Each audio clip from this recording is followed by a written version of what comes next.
আমির তু ভালোবাসি তোকে সিজন 3 আজকে পঞ্চম পর্ব। সন্ধ্যার পর খানবাড়ির পরিবেশ যেন এক অন্যরকম রঙে রাঙিয়ে উঠেছে। বাড়ির চারপাশ আলোকসজ্জায় ঝলমল করছে। আদির ফিরে আসার আনন্দে সবাই যেন একসাথে শ্বাস নিচ্ছে আর হাসছে। আদি সবার মাঝে বসে থেকেও কোথায় যেন হারিয়ে আছে। তার চোখে মুখে একটু ক্লান্তি আর এক ধরনের আবেগ লুকোনো। হঠাৎ মেঘ পাশে এসে বসলো। মেঘ বলল, কিরে আদি, এত চুপচাপ কেন? কেমন লাগছে এতদিন পর বাড়িতে ফিরে?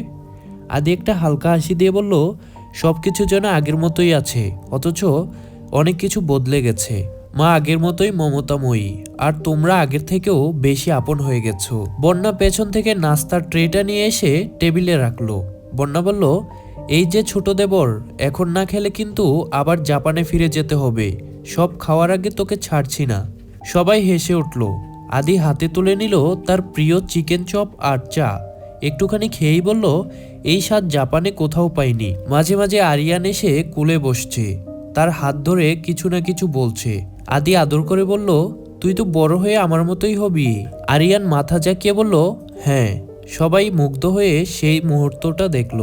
আলী আহমেদ খান, মুজাম্মেল খান, ইকবাল খান, আমিনা আর বাড়ির গিন্নিরাও বসে আড্ডা দিচ্ছে।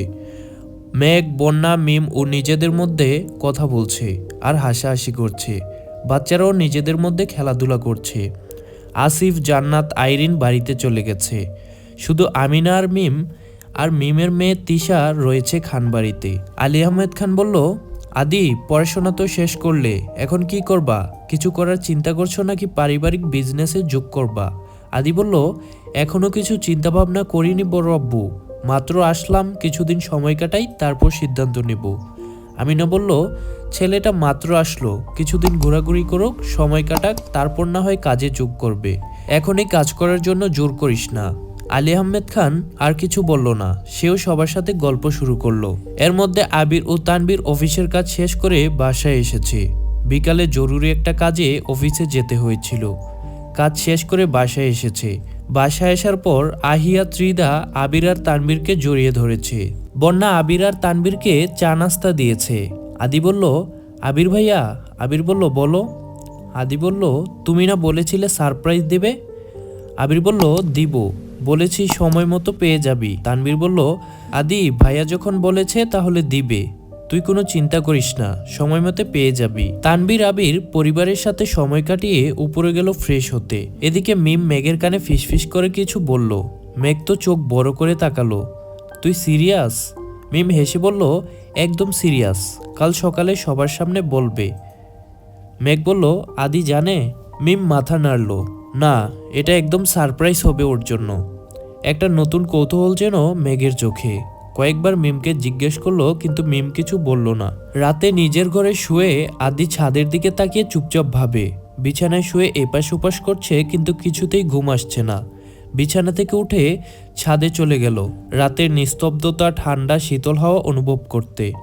আর ঠিক তখনই মোবাইলের স্ক্রিন জ্বলে উঠল। একটা নতুন নাম্বার থেকে মেসেজ। তুমি ফিরে এসেছো আদি, কেমন আছো তুমি? আমরা কি আগের মতো হতে পারি না? আদি স্তব্ধ হয়ে গেল। ভেবেছিলাম আর লিখব না, কিন্তু কাল থেকে এত এত মেসেজ আর কমেন্ট না লিখে পারলাম না। আদি মেসেজটা পড়ে স্থির থাকতে পারল না। হাজারটা প্রশ্ন মাথায় ঘোরাঘুরি করছে। ছাদে কিছু সময় পায়চারি করে রুমে চলে এসেছে। রাত তখন প্রায় 11টা। চারপাশ নিস্তব্ধ, শুধু ঝিঝি পোকার ডাক শোনা যাচ্ছে। আদি বিছানায় বসে এখনো সেই মেসেজটার দিকে তাকিয়ে আছে। তুমি ফিরে এসেছো, আমরা কি আগের মতো হতে পারি না? আদি কপালে হাত দিয়ে গভীরভাবে বলল, কে পাঠালো এটা? আমি তো নাম্বারটাই চিনতে পারছি না। একটু দ্বিধা নিয়ে উত্তর দিতে চাইলেও আবার থেমে গেল। এটা কি আমার পুরনো জীবনের কেউ? এমন সময় দরজায় নক করলো। মেঘ বলল, ভাই ঘুমাওনি এখনো? মেঘের হাতে এক গ্লাস দুধ। আদি চমকে উঠে মোবাইলটা পকেটে রেখে দিল। মেঘ বলল, তুমি এখনো ঘুমাওনি? আমি তো আরো দ্বিধাদ্বন্দ্বে ছিলাম তুমি আবার ঘুমিয়ে গিয়েছো কিনা। আদি বলল, না, একটু ভাবছিলাম। মেঘ বলল, কি ভাবছো? আদি হালকা এসে বলল, বাড়ির কথা। তোমাদের সাথে এতদিন পর দেখা হলো, সামনে কি কি প্ল্যান করা যায়, কিভাবে সময় কাটানো যায়, তোমরা না থাকলে এত আনন্দ হতো না। মেঘ গ্লাসটা তার হাতে দিয়ে বলল, ঠিক আছে, তাড়াতাড়ি খেয়ে ঘুমিয়ে পড়ো, কাল সকালে তোমার জন্য একটা স্পেশাল সারপ্রাইজ আছে। আদি বলল, সারপ্রাইজ? সেটা কি? মেঘ রহস্যমাখা হাসি দিয়ে চলে গেল। সকালে খানবাড়িতে আত্মীয় স্বজনের ভিড়। ঘরে নতুন করে ফুল সাজানো হয়েছে, মনে হচ্ছে আজ যেন কোনো উৎসব। মিম এসে আদিকে বলল, চল, ড্রয়িং রুমে সবাই তোর জন্য অপেক্ষা করছে। আদি কিছু না বলে ড্রয়িং রুমে ঢুকলো। ইকবাল খান, আবির, তানবীর সবাই বসে আছে। আকলিমা খান মুখে এক প্রশান্তির হাসি। আকলিমা খান হঠাৎ বললেন, আদি, তোমার জন্য আজ একটা সুখবর আছে। আদি বলল, সুখবর? আকলিমা খান, বাড়ির সবাই মিলে সিদ্ধান্ত নিয়েছে তোমার বিয়ের ব্যবস্থা করব। আমরা একটা মেয়ে দেখেছি, আর তোমার যদি কোনো পছন্দ থাকে তাহলে বলতে পারো। আদি বলল, মা, আমি এখনই বিয়ের জন্য প্রস্তুত নই, একটু সময় দাও আমাকে। আবির বলল, কেন, কাউকে পছন্দ করিস নাকি? করলে বলতে পারিস, আমরা প্রস্তাব দিয়ে বিয়ে করিয়ে নিয়ে আসব। মেঘ আর বন্যা দুষ্টু হাসি দিল। আলী আহমেদ খান বলল, আদি, ভয় না পেয়ে বলে দাও কাউকে পছন্দ করো কিনা। এই খানবাড়ির ছেলেমেয়েরা ভালোবাসার জন্য পিছু পা হয় না। শত কষ্ট যুদ্ধ হলেও ভালোবাসার মানুষকে বিয়ে করে জীবনসঙ্গী করে নিয়েছে, তুমি আবার বাদ যাবে কেন? সকলের মুখে এক দুষ্ট ও প্রশান্তির হাসি। ইকবাল খান বলল, আদি, বাবা বল, পছন্দ থাকলে। মেয়ে ভালো হলে আমরা বিপক্ষে যাব না, ভয় করিস না। আদি কিছু বলতে যাবে এমন সময় বাড়ির ড্রয়িং রুমের দরজা দিয়ে এক পরিচিত মুখ দাঁড়িয়ে আছে। ওই মুখটা দেখে আদি মুহূর্তেই হতবাক হয়ে গেল। তার চোখ স্থির হয়ে রইল মেয়েটার দিকে। রাই? আদি অবাক হয়ে বলল। মেয়েটি মিষ্টি এসে দাঁড়িয়ে রইল। ফিরে এসেছো অবশেষে? সবার সামনে এক অদ্ভুত নীরবতা নেমে এলো। মেঘ আর বন্যা চমকে তাকালো। রায়ের চোখে যেন কিছু প্রশ্ন জমে আছে। আদি কিছু বলতে চাইলেও গলা শুকিয়ে গেল। তার চোখের সামনে যেন অতীতের এক টুকরো ইতিহাস ভেসে রইল। রাই, এক সময়ের পরিচিত নাম, আজ অনেকটা অচেনা লাগছে আদির কাছে। ড্রয়িং রুমে এই মুহূর্তে নীরবতা। সবাই যেন দম বন্ধ করে তাকিয়ে আছে ওদের দিকে। আদি ধীরে ধীরে উঠে দাঁড়ালো। তুমি হঠাৎ এখানে? রাই একটু হাসলো, চোখের পানি জমে উঠেছে। রাই বলল, তুমি জানো না আমি আসবো? আদি মাথা নাড়ালো। না, আমি কিছু জানি না। এই সারপ্রাইজটার কথাই বলেছিলে তোমরা?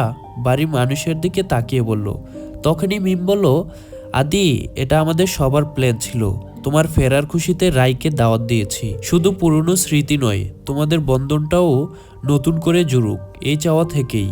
আদি চুপ, তার চোখে এক ধরনের দ্বিধা। রাই সামনে এগিয়ে এসে বলল, আমি জানি হুট করে এভাবে এসে তোমার মনে অনেক প্রশ্ন তুলেছি, কিন্তু আমি চাই তুমি জেনে রাখো, আমি তোমাকে ভুলে যাইনি। তোমার পাঠানো শেষ মেলটার জবাব দিতে পারিনি, কিন্তু প্রতিদিন পড়েছি। আদি এবার চোখ সরিয়ে ফেলল। আদি নিচু গলায় বলল, তোমাকে ভুলিনি আমিও, কিন্তু সময় অনেক কিছু বদলে দেয়। রাই বলল, হ্যাঁ, সময় বদলায়, কিন্তু অনুভূতি, সেটা বদলায় কি?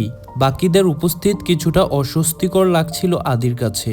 আকলিমা খান বিষয়টা বুঝে উঠে দাঁড়ালেন। আদি, রাই তো এখন আমাদের ঘরেরই মেয়ে, ও এখন এখানেই কিছুদিন থাকবে। পুরনো কথা মনে করে কষ্ট যেন না পায় কেউ, সে চেষ্টাই করব। রাই খানবাড়ির অতিথি রুমে উঠে গেল। আদি নিজের ঘরে ফিরে এলো। দরজা বন্ধ করে আয়নার সামনে দাঁড়ালো। মনে মনে শুধু একটাই প্রশ্ন ঘুরপাক খাচ্ছে, রাই কি সত্যি ফিরে এসেছে নতুন করে শুরু করতে, নাকি পুরনো হিসেব চুকাতে? এদিকে মেঘ ও বন্যা দুজনেই রায়ের ঘরে গেল। মেঘ বলল, তুমি এখনো ওকে আগের মতো ভালোবাসো? রাই মৃদু হাসলো। ভালোবাসা কখনো শেষ হয় না মেঘ, শুধু লুকিয়ে যায় অপেক্ষা করা ঠিক সময়ের। বন্যা কৌতূহল নিয়ে বলল, তোমাদের মাঝে এমন কি হয়েছিল যে 5 বছর যোগাযোগ ছিল না?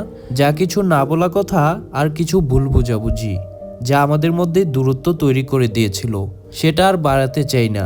আদিকে আমি অনেক বেশি ভালোবাসি, তাকে হারাতে চাই না। মেঘ বলল, কি এমন ভুল বোঝাবুঝি হয়েছিল যার জন্য তোমাদের মধ্যে এতদিন কথা হয়নি, দূরত্ব বেড়ে গেছে? রায় একটা দীর্ঘশ্বাস নিয়ে বলা শুরু করলো।